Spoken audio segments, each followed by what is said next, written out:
This is chapter 18 from the book Out of Many Waters.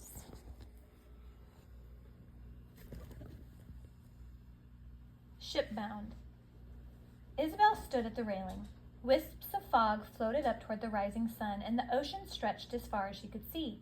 How far was New Amsterdam? How far away was Maria?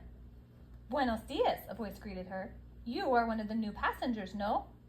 Si, senor, Isabel answered cautiously. She recognized the young French sailor as the volunteer who had addressed them in the stockade. You did not sleep well, he asked, and Isabel responded in slow, clear Portuguese. Perhaps if I can understand his Spanish, he can also understand my language, he hoped.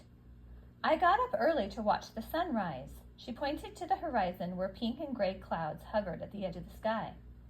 Yo entiendo, replied the young man. I understand. It is beautiful, no?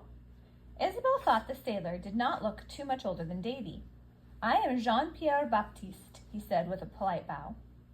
I am Isabel Ben Laser, she replied. I was traveling from Recife to Amsterdam to find my family. Such a young child has lost her family, the sailor said in disbelief. How could you have been so careless? He laughed at what he seemed to think was a very funny joke, but when he saw that Isabel had not joined in his humor, he stopped. Forgive me, he apologized. Of course, this is not a matter to be taken lightly. Isabel turned her back on the young man, gripping the polished railing firmly and again looking out to sea. The clouds opened into colors of purple and rose like a blossoming flower. What a fool, she thought, to make a joke of someone else's misfortune. And I'm not a child. Pardon, persisted the sailor apologetically. Lo siento mucho. But Isabel would not waste any more words with him. Careless indeed. Did he think she had lost her family as one misplaces a useless toy? She heard his footsteps strike the deck and then fade. Perhaps she should have accepted his apology. She turned, but he was gone. Instead, she saw Paulo ambling toward her, a smile on his face. I think the others are actually grateful to be on their way to New Amsterdam, Isabel thought. Am I the only one who is not content? Are we the only ones awake then? She asked, giving him an affectionate hug. Paulo shook his head and made a wide arc with his arms. Everyone's up? She questioned him, and he nodded. Well then, we can meet here later for a reading lesson.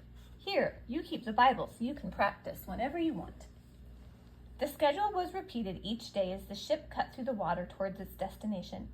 After a tasteless breakfast of stale biscuits and watery mush, the children sat with Isabel practicing reading. In the afternoon, the barren boughs were brought out. Some of the sailors hung about, listening to the melodies and occasionally breaking into a lively jig. When the captain was out of earshot, their claps and shouts mixed with the music and floated across the deck. Although I'm doing all the same things I did on the island, Isabel thought, I do not feel as happy about them. She did not understand her lack of energy and the feeling that nothing seemed important or worthwhile. Rochelle's prattle bothered her, and Paulo's continued silence seemed to hail her like a flag of surrender. Isabel was startled from her worried thoughts one morning as she climbed on deck just as a sailor's boot struck the ladder from above.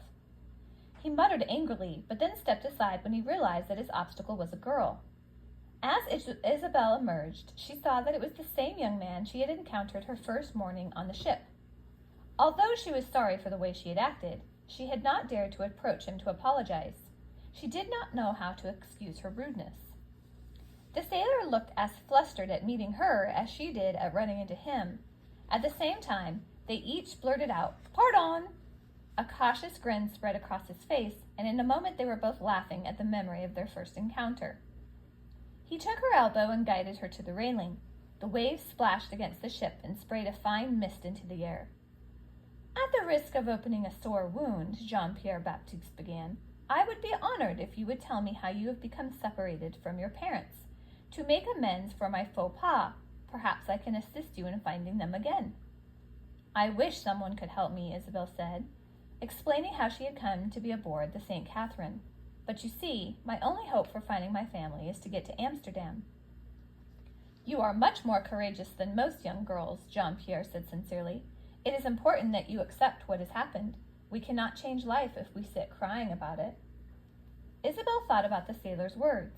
Davy told me that change is what makes us grow, but he meant changes we cannot control. Jean-Pierre means the changes that we make for ourselves. So many people have advice to give me, but still, all I have are dreams. There is a possibility of reaching your destination, the sailor said. Isabel caught her breath. How? She asked quickly. I thought this ship would only sail to New Amsterdam.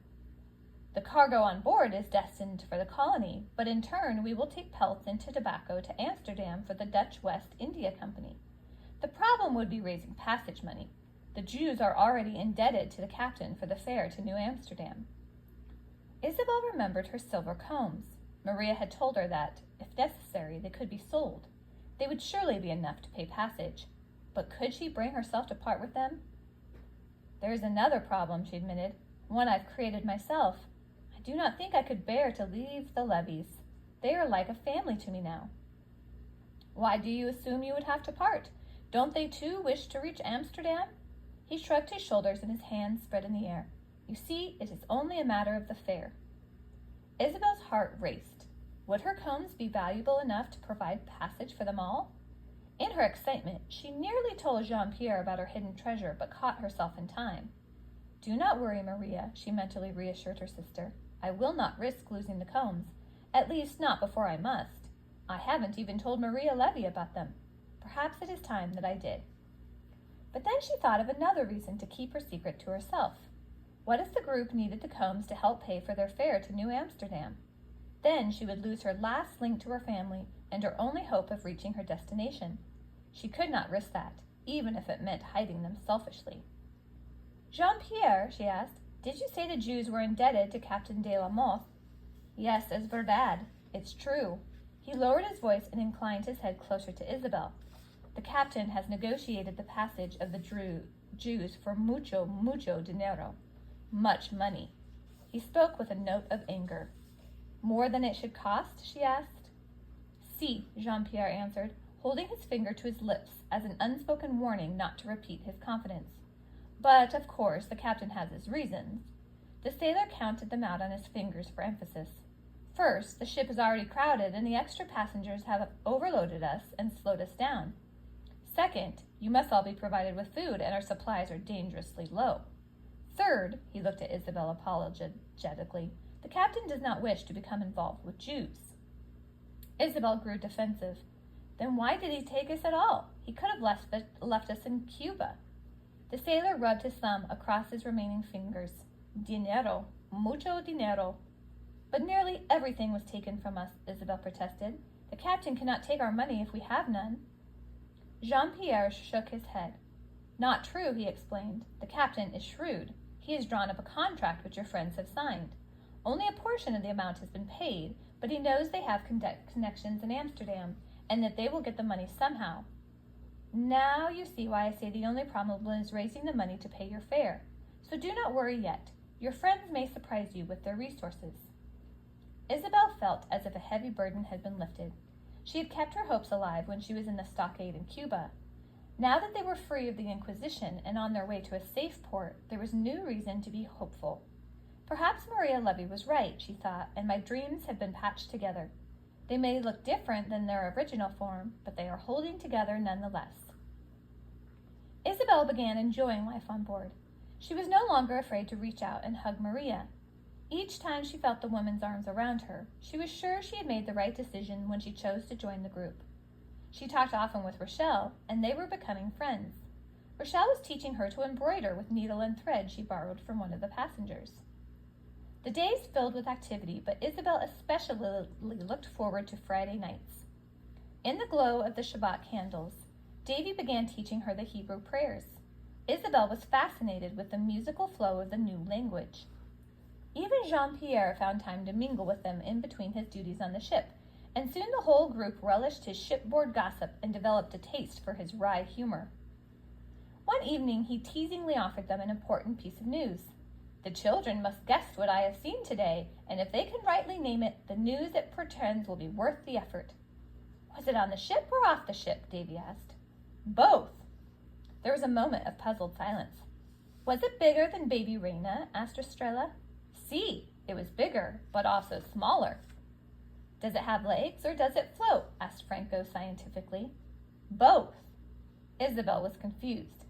If it was on the ship and off the ship, big and small, with legs and also floating, then there must be more than one thing. Is that right? Si. Paulo stepped forward eagerly and tugged Jean-Pierre's sleeve for attention. Yes, Paulo. Do you have a guess? The boy nodded and his eyes gleamed as he proceeded to act out his guess. He squatted down on the deck and tucked his hand under his armpits.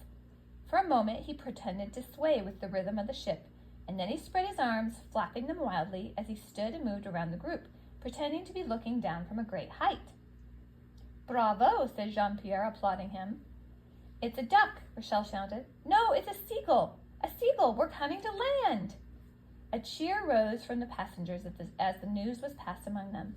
Land, they shouted, embracing each other with enthusiasm. It's New Amsterdam, Jean-Pierre announced. We shall arrive in port in about 3 days. Franco and Avram began playing a bouncy tune, and Paulo and Jean-Pierre danced a little jig. There was reason to celebrate. The long journey was nearly over. What will it be like? Rochelle asked her mother that night. Is it cold in New Amsterdam? Will they be glad to see new people? Will we stay long? It is autumn in the colony, but it is not yet too cold. It will be very cold, they say, if we stay through the winter, and we may have to, as there will be few ships starting across the ocean after September. We hope the colonists will be hospitable to us, but their governor, Peter Stuyvesant, is not a tolerant man.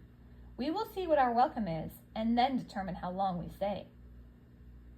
The St. Catherine will sail to Amsterdam after it takes on new cargo, Isabel said hesitantly. Maybe we could work for our passage.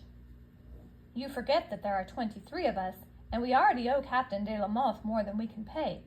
But do not worry about it, child. God has looked out for us up until now. He will provide. That night, Isabel's sleep was filled with the dream of the moss-covered castle that had recurred so often. Usually, Isabel searched through the grass in vain, trying to find where her silver combs had fallen, but that night the dream changed in one aspect. As Isabel searched through the deep meadow grasses for her combs, she found them, only they were broken in pieces. First, one jagged piece of silver pinched her hand. Maria, she called after her sister, here they are. Help me put them back together. But Maria did not turn, as in all the other dreams, she did not answer. More pieces of the broken comb jabbed at Isabel's fingers, and soon she held a small pile of broken fragments. It was a puzzle she could not piece together. Maria, she screamed in desperation, but there was no answer.